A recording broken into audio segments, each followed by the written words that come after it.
వే news Telangana news కి స్వాగతం. బులెటిన్ల ముందుగా హెడ్లైన్స్ చూద్దాం. తూర్పు గోదావరి జిల్లా వైఎస్ఆర్సీపీ అధ్యక్షులు మాజీ మంత్రి చెల్లుబోయిన శ్రీనివాస వేణుగోపాలకృష్ణ ప్రెస్ మీట్. అసెంబ్లీలో సీఎం చంద్రబాబు నాయుడు స్పీచ్. ఆంధ్రప్రదేశ్ శాసనసభ బడ్జెట్ సమావేశాలు.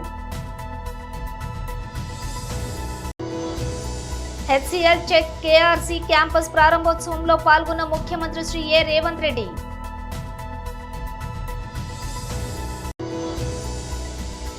ఎస్ఎల్బీసీ టన్నెల్ సందర్శన అనంతరం మీడియాతో మాట్లాడుతున్న బీఆర్ఎస్ నాయకులు.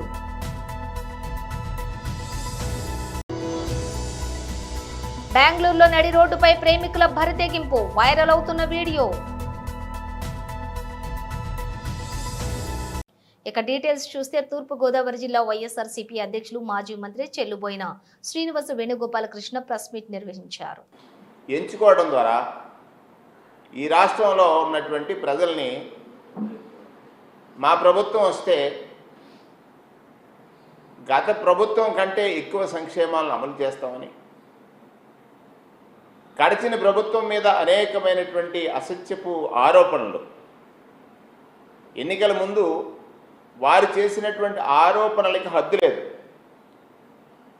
ఆ హద్దు లేనటువంటి ఆరోపణల్ని ప్రజలు నమ్మారు. ఇచ్చినటువంటి వాగ్దానాలను అమలు చేస్తారనేటువంటి విషయాన్ని కూడా ప్రజలు నమ్మారు. అధికారంలోకి వచ్చిన తర్వాత ప్రజలకు అర్థమైంది. 9 మాసాల పరిపాలన సాగిన తర్వాత ఈ ప్రభుత్వం ఏర్పడినటువంటి ఈ ప్రభుత్వం ప్రజలకు ఏదైతే చెప్పి వాగ్దానాలు ఇచ్చి మేనిఫెస్టో రూపకల్పన చేసి దాని నుండి తప్పించుకోవడానికి ఒక డైవర్షన్ పాలిటిక్స్ చేస్తుంది. అధికారం ప్రజలకి అండగా నిలవడానికి ప్రజాస్వామ్యంలో పార్టీలు వారి విధానాలు ఉంటాయి. వారి విధానాలను అమలు చేస్తామని చెప్తారు. కానీ ప్రభుత్వంలోకి వచ్చిన తర్వాత ప్రజలందరికీ అది ప్రభుత్వం. ఈ ప్రభుత్వం ఒక కక్ష సాధింపుకు మాత్రమే మా పూర్తి సమయాన్ని వెచ్చిస్తాము అనే విధంగా ఈ ప్రభుత్వం నడుస్తున్నటువంటి తీరును గమనించినట్లయితే ఈ అరాచకం ఏదైతే ఉందో, అంటే ప్రజాస్వామ్యం కాదు ఇది. నేను అడుగుతున్నాను ఈ రాష్ట్రంలో ఉన్నటువంటి ప్రజల్ని, ప్రజాస్వామ్యం మీద గౌరవం, ప్రజాస్వామ్యం మీద భక్తి, దేశంలో దేశభక్తి కలిగినటువంటి పెద్దల్ని అడుగుతున్నాను. వీరికి అధికారం ఇచ్చింది కక్ష సాధించడం కోసమా, ప్రజల యొక్క క్షేమాన్ని కాంక్షించడం కోసమా? ఒక్కసారి బేరీజ్ వేయండి. విజ్ఞులైనటువంటి ప్రజలందరినీ కూడా అడుగుతున్నాను. చూసినట్లయితే కక్ష సాధింపు కోసమే ఈ ప్రభుత్వం ఉంది. కక్ష సాధింపు కోసం మాత్రమే ఈ ప్రభుత్వం పనిచేస్తుంది. ఎన్నికైనప్పటి నుండి కూడా మొదటి అసత్యం ఏంటంటే, మీరు బేరీజ్ వేయాల్సింది ఎన్నికల ముందు 14,50,000 కోట్ల అప్పులు ఉన్నాయని చెప్పినటువంటి చంద్రబాబు నాయుడు గారు రోజు అప్పులు చేశాడు. జగన్మోహన్ రెడ్డి గారు ఈ రాష్ట్రాన్ని అప్పులు పాలు చేశాడని చెప్పిన చంద్రబాబు నాయుడు గారు, ఇన్ని అప్పులున్నా కూడా నేను సంపద సృష్టించి సంక్షేమాన్ని అమలు చేస్తానని చెప్పిన చంద్రబాబు నాయుడు గారు ప్రభుత్వం ఏర్పడిన తర్వాత బడ్జెట్ సమావేశాల్లో, ఓటాన్ అకౌంట్ బడ్జెట్లో కానీ ఇప్పుడు బడ్జెట్ సమావేశాల్లో కానీ ఈ అప్పులు 7,50,000 కోట్లు, 7,43,000 కోట్లే ఉన్నాయి. అంటే సగానికి సగంగా అప్పులు తగ్గిపోయినప్పటికీ కూడా వారు చెప్పింది అబద్ధం కదా. 14,43,000 కోట్ల అప్పులని చెప్పింది అబద్ధమని చంద్రబాబు నాయుడు గారు మరొకసారి ఆయన నైజాన్ని మరి చూపించాడని, అధికారం కోసం ఎన్ని అబద్ధాలు ఆయన ఆడతాడని రుజువైపోయింది కదా. అసెంబ్లీలో సీఎం చంద్రబాబు నాయుడు స్పీచ్. ఆంధ్రప్రదేశ్ శాసనసభ బడ్జెట్ సమావేశాలు. ఒక పవిత్రమైన సేవాభావంతో ఇస్తున్నాం. ప్రతి నెల మొదటి తారీఖు వెళ్తున్నాం. మొదటి తారీఖున ఈ పింఛన్లను ఇచ్చి ఎప్పటికప్పుడు మానిటర్ చేస్తున్నాం. పేదవాళ్ళని లక్ష్యంగా పెట్టుకుని వాళ్ళకు అన్ని విధాలు ఆదుకోవడం కోసం మనం ముందుకు పోయే పరిస్థితికి వచ్చాం. ఇదే కాదు దిశ. ఒకప్పుడు జీతాలు ఎప్పుడు వస్తాయో తెలియదు. ఉద్యోగస్తులకి, ముసలి వాళ్ళకి పింఛన్లు ఇవ్వలేని పరిస్థితి.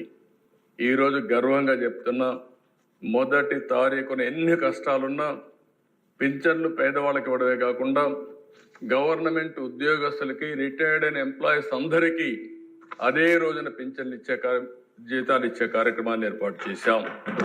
అది ఈ ప్రభుత్వం సాధించిన విజయం అని చెప్పి కూడా నేను మీకు తెలియజేస్తున్నా. అధ్యక్ష, ఒకసారి బాధేస్తుంది. ప్రభుత్వం యొక్క మానవత్వాన్ని అద్దం పడుతుంది. అన్నా క్యాంటీన్ వీళ్ళు ఏమీ చేయక్కర్లేదు. కట్టిన బిల్డింగ్లన్నీ కూడా అన్నం పెడతా ఉంటే ఉన్న పడంగా వచ్చి పేదవాళ్ళ మీద కోపంతో వాళ్ళ పొట్టగొట్టే పరిస్థితికి వచ్చారు. అన్నా క్యాంటీన్లు క్లోజ్ చేశారు. ఇది నాకైతే అర్థం కాలేదు దిశ. ఈరోజు ఎన్టీ రామారావు గారు తిరుమల తిరుపతి దేవస్థానంలో ఆయన ఆ రోజు ముఖ్యమంత్రిగా వచ్చినప్పుడు అన్నదానం ప్రవేశపెట్టాడు. ఈరోజు 2,000 కోట్ల రూపాయలు కార్పస్ వచ్చింది. వడ్డీతో ఇంకా చాలామంది దానం చేస్తున్నారు. అంటే ఈరోజు ఒక సంకల్పం అనేది ఎవరు చేశారనేది కాదు, అది మంచా చెడా అని ఆలోచించకుండా ఈరోజు అదే కానీ తర్వాత వచ్చిన టీటీడీ బోర్డు కానీ లేకపోతే ముఖ్యమంత్రులు కానీ తిరుమలలో అన్నదానాన్ని కూడా వద్దని చెప్పి క్యాన్సిల్ చేసి ఉంటే ఏమైనది అధ్యక్ష? ఆ విధంగా చేయలేదు కాబట్టి అది కంటిన్యూ అయ్యే పరిస్థితి వచ్చింది. ఈరోజు మేము వస్తానే మళ్ళీ 204 అన్నా క్యాంటీన్లు ప్రారంభించాం. ప్రతి నియోజకవర్గంలో అన్నా క్యాంటీన్లు పెట్టి తద్వారా పేదవాళ్ళందరినీ ఆదుకునే కార్యక్రమానికి శ్రీకారం చుడతాం. ఇది ఈ ప్రభుత్వం యొక్క కమిట్మెంట్ అని చెప్పి కూడా నేను మీకు తెలియజేస్తున్నా. అదే మరిగా దిశ, ఈరోజు మనం ఒకసారి చూస్తే ఈరోజు దీపం కార్యక్రమం పేదవాళ్ళ కోసం ఏదైతే ఎన్నికల మేనిఫెస్టోలో మేము చాలా స్పష్టంగా చెప్పాం, దాని ప్రకారం ఈరోజు 3 ఉచిత గ్యాస్ సిలిండర్లు ఇస్తామని హామీ ఇచ్చాం. ఇప్పటికే 1 రిలీజ్ చేశాం, 3 కూడా ఇచ్చేదానికి సిద్ధపడ్డాం. ఈరోజు మీరు చూస్తే 48 అవర్స్లో వాళ్ళు కట్టిన తర్వాత తిరిగి వాళ్ళకి డబ్బులన్నీ కూడా repay. HCL Tech KRC campus ప్రారంభోత్సవంలో పాల్గొన్న ముఖ్యమంత్రి Shri A Revanth Reddy. Every day these days I'm either signing new MOUs with multinational and big corporations come to Hyderabad, or we are inaugurating new facilities of MOUs we signed last year. Today, Hyderabad and Telangana are the fastest growing city and state in the entire country. In just over 1 year, I'm proud to share we have received highest investments in Telangana, both domestic and foreign. We have made it the number 1 in job creations. We have highest AI adoption and lowest inflation. When I first said I will make Telangana $1 trillion GDP state, some people said it was not possible. Now, after 2 trips to Davos, where we signed 40,000 crores and 1.78 lakh crores MOUs, every 1 year, everyone is saying yes, Telangana raising cannot be stopped.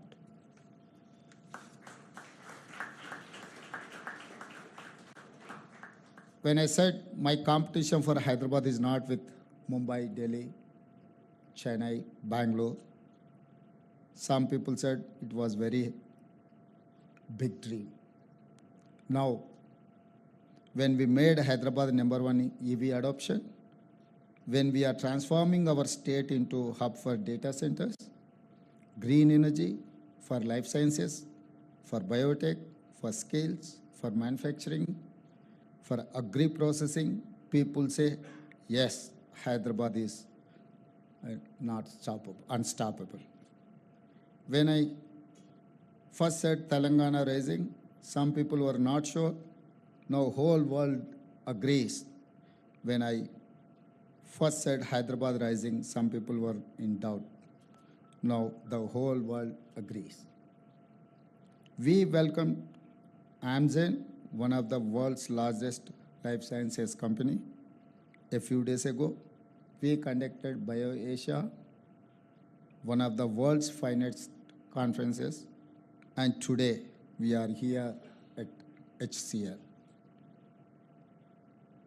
As a global company, HCL Tech has made India proud. It operates in 60 countries and more than 2.2 lakh people. You create world-class offerings in digital, engineering, cloud, and AI across many verticals. Since SLBC tunnel సందర్శన అనంతరం మీడియాతో మాట్లాడుతున్న BRS నాయకులు అసలు ఇక్కడ ఏం జరుగుతూ ఉంది, ఆ బాధిత కుటుంబాలను పరామర్శించుదాము, వారికి ధైర్యాన్ని చెప్పడంతో పాటు సహాయక చర్యలు ఎలా ఉన్నాయి, రిలీఫ్ స్టెప్స్ ఏమేమి తీసుకుంటున్నారు చూద్దామని, అవసరమైన సూచనలు ప్రభుత్వానికి చేద్దామని మేము ఇక్కడికి వచ్చాం. ఉదయం సరే మాతో వచ్చిన నాయకులను అలో చేయమంటే చాలామంది మాజీ శాసనసభ్యులు, మా ఎమ్మెల్సీలను కూడా లోపలికి అలో చేయకపోతే వాళ్ళందరూ బయటే ఉండిపోయినారు. కోటిరెడ్డి ఎమ్మెల్సీ గారు, నవీన్ ఎమ్మెల్సీ గారు, మాజీ శాసనసభ్యులు అందరూ కూడా మేము సహకరించాం. సరే మీరు 8-10 మందే లోపలికి పోండి అన్నారు. 8-10 మంది లోపలికి పోయిన తర్వాత మళ్ళీ లేలే 5గురే పోవాలి, 6గురే పోవాలి, ఒకటే కారు పోవాలని మళ్ళీ అక్కడ మమ్మల్ని ఆపి మమ్మల్ని లోపలికి పోకుండా ఇబ్బంది పెట్టే ప్రయత్నం చేసినారు. మీడియా నిన్నటిదాకా మీరు లోపల ఉన్నారు సెట్ కింద, ఇవాళ మేము వస్తున్నామని మిమ్మల్ని కూడా బయటకు గంటేసినట్టున్నారు. అంతేనా? బయటకు పంపించిన మీడియాను కూడా ఇలా బయటకు పంపించిన పరిస్థితి ఉంది. అంటే ఈ రకంగా కుటుంబ సభ్యుల్ని మేము కలుద్దాం అనుకుంటే వాళ్ళను కూడా కలవనీయకుండా ఇలా కుటుంబ సభ్యుల నుంచి కూడా ఇక్కడ నుంచి పంపించి వేసి దాచిపెట్టిన పరిస్థితి కనబడతా ఉంది. ఎందుకు అంత భయం? ఇవాళ ఒక ప్రతిపక్షం వస్తే ప్రధాన ప్రతిపక్షంగా బాధ్యతాయుతంగా మేము ఆ కుటుంబాలను ఓదార్చాలని, వారికి ధైర్యం చెప్పాలని, మాకు తోచిన సూచనలు ప్రభుత్వానికి ఇవ్వడానికి వస్తే ఎందుకు ఈ రకంగా మమ్మల్ని అడ్డుకునే ప్రయత్నం చేస్తున్నారో, ఆ కుటుంబ సభ్యుల్ని దాచిపెట్టే ప్రయత్నం చేస్తున్నారు. ఇవాళకి 6వ రోజు నేను లోపలికి వెళ్ళి ఎన్డీఆర్ఎఫ్ టీంతో కలిశాం. సరే నేను ఎన్డీఆర్ఎఫ్ సిబ్బందిని మనస్ఫూర్తిగా అభినందిస్తున్నా.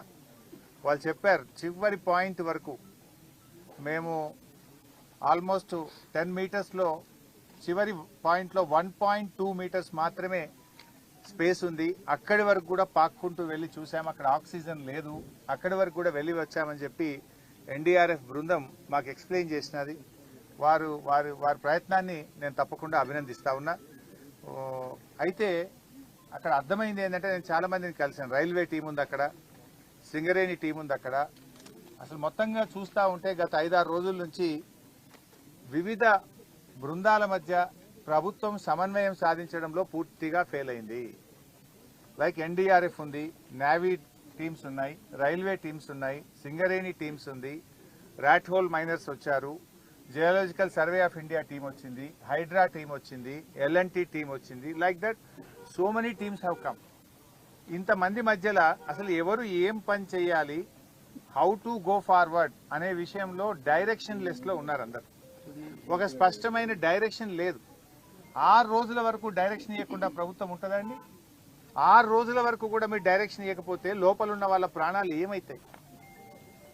అసలు ఏ రకంగా ముందుకు పోవాలని నిర్ణయం తీసుకోవడానికి 6 రోజులు పట్టదా? ఇదేమన్నా టూరిస్ట్ ప్లేసా? మంత్రులు పొద్దుగాలు వస్తున్నారు, సాయంత్రం పోతున్నారు, సాయంత్రం వస్తున్నారు, పొద్దుగాలు పోతున్నారు హెలికాప్టర్ వేసుకొని. ఎలక్షన్ ప్రచారం పోతున్నారు. ముఖ్యమంత్రి ఇంతవరకు రాడు, డైరెక్షన్ లేదు. బెంగళూరు నడి రోడ్డుపై ప్రేమికులు జంట రెచ్చిపోయింది. ఓ యువకుడు బైక్ నడుపుతూ ఉండగా యువతి ముందు వైపు నుంచి ఫ్యూయల్ ట్యాంక్ పై అతన్ని గట్టిగా కౌగలించుకుని కూర్చుంది. బెంగళూరులోని సర్జాపురం మెయిన్ రోడ్లోని ఓ ప్రేమ జంట ఇలా రొమాన్స్ చేసుకుంటూ కనిపించడంతో ఓ వ్యక్తి తన మొబైల్లో వీడియో తీసి సోషల్ మీడియాలో పెట్టాడు. దీంతో వీడియో నెట్టింటో వైరల్ గా మారింది. వీడియో చూసిన నెటిజన్లు ప్రేమికులపై ఆగ్రహం వ్యక్తం చేస్తున్నారు. ఇలాంటి వారిని అసలు క్షమించకూడదని, ఇది పూర్తిగా సిగ్గులేనితనమని, పైగా హెల్మెట్ లేకుండా రద్దీగా ఉండే రోడ్డుపై ఇలా నిర్లక్ష్యంగా ప్రయాణిస్తున్న ఆ జంటపై పోలీసులు కఠిన చర్యలు తీసుకోవాలని డిమాండ్ చేస్తున్నారు.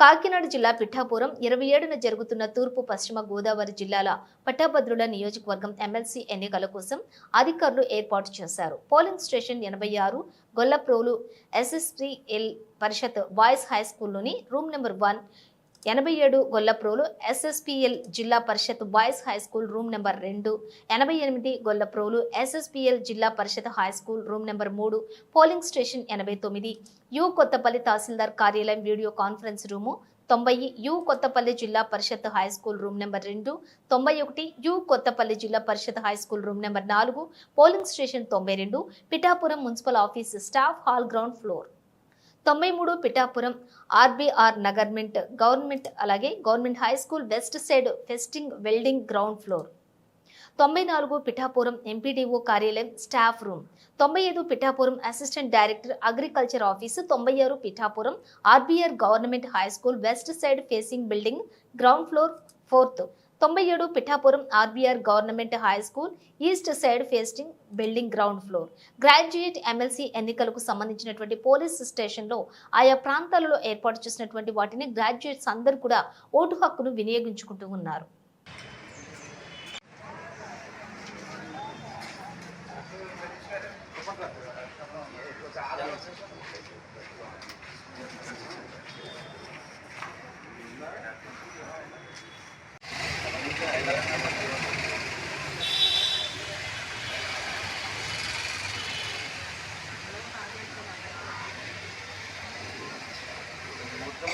విజయ్ కుమార్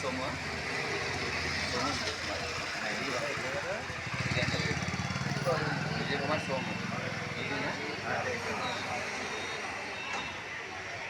ఛాంపియన్స్ ట్రోఫీ 2025లో భారత జట్టు వరుసగా బంగ్లాదేశ్, పాకిస్తాన్పై విజయాలతో సెమీస్కు అర్హత సాధించింది. ఆఖరి లీగ్ మ్యాచ్కు మార్చి 2న న్యూజిలాండ్తో ఆడనుంది. అయితే పాకిస్తాన్తో మ్యాచ్లో టీమిండియా కెప్టెన్ రోహిత్ శర్మ తొడకండరాలు గాయంతో ఇబ్బంది పడ్డ విషయం తెలిసిందే. తొడకండరాల నొప్పి నుంచి ఇంకా కోలుకోలేదని తెలుస్తోంది. బుధవారం నాడు 2 రోజుల విరామం తర్వాత భారత్ తిరిగి ప్రాక్టీస్ మొదలెట్టింది. అయితే రోహిత్ నెట్లోని బ్యాటింగ్ ప్రాక్టీస్ చేయలేదట. అతన్ని strength and conditioning coach physiotherapist ఆధ్వర్యంలోని కేవలం జాగింగ్ మాత్రమే చేసినట్లుగా ఇండియన్ ఎక్స్ప్రెస్ కథనం పేర్కొంది. ఈ నేపథ్యంలోని ఆదివారం నాడు మార్చి 2న న్యూజిలాండ్లో జరిగే తదుపరి మ్యాచ్తో భారత్ కెప్టెన్ రోహిత్ కు విశ్రాంతి ఇచ్చే అవకాశం ఉందని ఇండియన్ ఎక్స్ప్రెస్ తెలిపింది. మార్చి 4న భారత్ సెమీఫైనల్ ఆడనుంది. అందుకే హిట్ మ్యాన్ విషయం ఎలాంటి రిస్క్ తీసుకోవద్దని భావిస్తున్నారని సమాచారం. రోహిత్ కు ఒకవేళ విశ్రాంతి ఇస్తే న్యూజిలాండ్తో మ్యాచ్లో టీమిండియా ప్లేయింగ్ 11 జట్టులోకి రిషబ్ పంత్ లేదా వాషింగ్టన్ సుందర్ను తీసుకోవచ్చని తెలుస్తోంది. బుధవారం ఈ ఇద్దరు ఆటగాళ్లు పెసర్లు, స్పిన్నర్లను ఎదుర్కొంటే నెట్స్లోని చాలాసేపు బ్యాటింగ్ ప్రాక్టీస్ చేసినట్టుగా సమాచారం. ఇక శుభ్మన్ గిల్తో కలిసి ఎవరు ఇన్నింగ్స్ను ప్రారంభిస్తారనేది అది కూడా ఆసక్తికరంగానే మారింది. కేఎల్ రాహుల్ను ఓపెనర్గా పంపించే అవకాశం ఉందని వార్తలు వస్తున్నాయి. మహబూబాబాద్ జిల్లా కొత్తగూడెం మండలం గుండంపల్లి గ్రామ శివార్లోని కాకతీయుల కాలంలో నిర్మించిన అతి పురాతన ప్రాచీన శ్రీ రాజరాజేశ్వర రామక్క దేవాలయంలోని ప్రత్యేక పూజలు నిర్వహించిన పంచాయతీరాజ్ శాఖ మంత్రి సీతక్క ఆలయ అభివృద్ధి కోసం తన యొక్క సొంత నిధుల నుండి 25 లక్షల రూపాయలు కేటాయించారు. ఆలయానికి వచ్చే భక్తుల కోసం రెక్కల షెడ్, స్నానాల ఘాటు, అలాగే రేకుల షెడ్ను, స్నానాల ఘాట్ను, గుండం చెరువు కట్ట మరమ్మతులు ఆలయానికి వచ్చే భక్తుల కోసం రేకుల షెడ్డు, స్నానాల ఘాట్ను, గుండం చెరువు కట్ట మరమ్మతులు, ఆలయ ప్రాంగణంలోని అభివృద్ధి పనులకు శ్రీకారం చుట్టారు. గుండం దేవాలయాన్ని మరో రామప్ప దేవాలయంగా తీర్చిదిద్దేందుకు కృషి చేస్తానని హామీ ఇచ్చారు.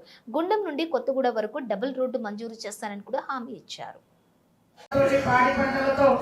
సుఖంగా ఉండాలని కోరుకుంటూ మరి ఈసారి భక్తుల కోసం ప్రత్యేకంగా మరి స్నానాల కోసం 25 లక్షలతోటి మెట్ల నిర్మాణం, అదే విధంగా షెడ్ కూడా నిర్మించడం జరిగింది.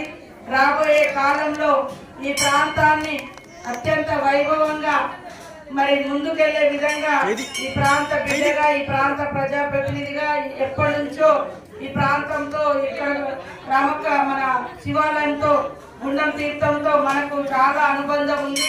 కాబట్టి ఈ యొక్క రోడ్డు కూడా డబల్ రోడ్ అయ్యే విధంగా రాబోయే రోజులలో తొందరలోనే ఇక్కడ నుంచి డైరెక్ట్ గా నల్లవెల్లి ఏదేటట్టుగా ఇటు మరి ఇటు కొత్తగూడ కూడా కలిసేటట్టుగా డబల్ రోడ్ కూడా నిర్మాణం అవుతుంది.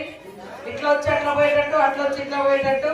తర్వాత ఇంకా ఏమేమి పెండింగ్ ఉన్నాయో అవన్నీ చూసుకొని రాబోయే జాతర వరకు ఇంకా మెరుగైన సౌకర్యాలు కల్పిస్తామని తెలియజేస్తూ ఇక్కడికి వచ్చినటువంటి శివపార్వతులు మరియు రామక్క భక్తులందరికీ కూడా హృదయపూర్వక స్వాగతం, సుస్వాగతం, నమస్కారం.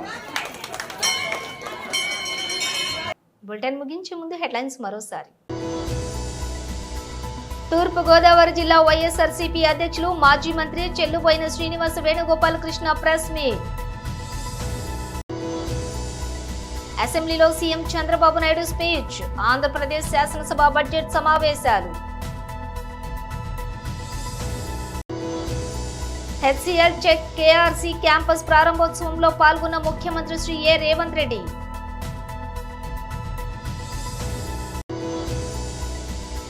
ఎస్ఎల్బీసీ టన్నెల్ సందర్శన అనంతరం మీడియాతో మాట్లాడుతున్న బీఆర్ఎస్ నాయకులు.